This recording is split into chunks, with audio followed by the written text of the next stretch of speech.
As we talk about Mental Health Monday and the greater goal of this ministry, I am reminded that I have personally lost a friend due to suicide. I had a church member whose daughter committed suicide. Not to mention my familiarity with the topic because of others that I know who work with individuals, perhaps in churches and counseling, who have been impacted. It is interesting that the CDC said that last year there were more suicides than at any other time in the history of this country. Obviously, people are not living their best lives. Obviously, people are trying to sort through emotions and going through mental processes to deal with aggravation and frustration. There are some things that we can certainly read or listen to, but until we do some things, we will not live our best lives. I want to just share some thoughts with you tonight with scriptural references for you to really focus on how to live your best life. One of the first things I'd like to encourage you to do is a very simple but yet powerful concept, and that is forget the past. When I say forget the past, I don't mean putting yourself in a position where you can't recall what has happened. I mean not being controlled by the past. I mean not being guided by the past. Not being in a position where your past becomes so dominant that neither your present nor your future can be what it needs to be. Philippians 3 and 13, Paul says, I forget those things which are before. How many times do we find ourselves needing to just let go of the past?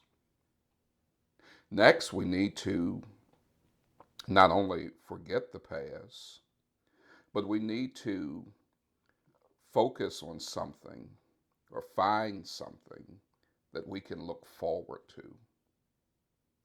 In conversations with people, I find that most people are just living life. They don't have any goals, any dreams, any hopes, any ambitions. They're focusing on what's wrong in their lives, what's wrong in their marriage, what's wrong as a single person, what's wrong with their children, what's wrong with their jobs, what's wrong with their health. And certainly all of us can admit that there are things in our lives that are less than idealistic. But what are you focusing on? What are you finding in your life to look forward to? Are you waking up each day just to do laundry and clean the kitchen and pay the bills and go to work and sit in traffic? Or do you have some zest in your life because you're excited about something you're looking forward to? Another thing that would bless your life is to forgive someone. A lot of times we're harboring so much anger and resentment and bitterness. Colossians 3 verse 13 teaches us to forgive others, keeping in mind that God has forgiven us for so much. Forgiveness is not necessarily for the benefit of someone else.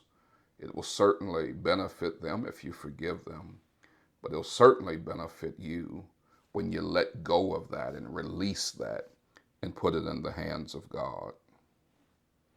With that, focus on a specific reason to be thankful. In 1 Thessalonians 5:18, the Bible tells us to give thanks in everything.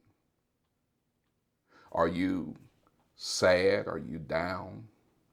Do you recognize how good your life is?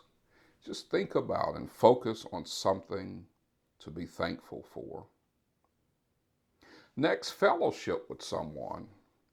When we're down, we tend to isolate ourselves and drift off into a loneliness.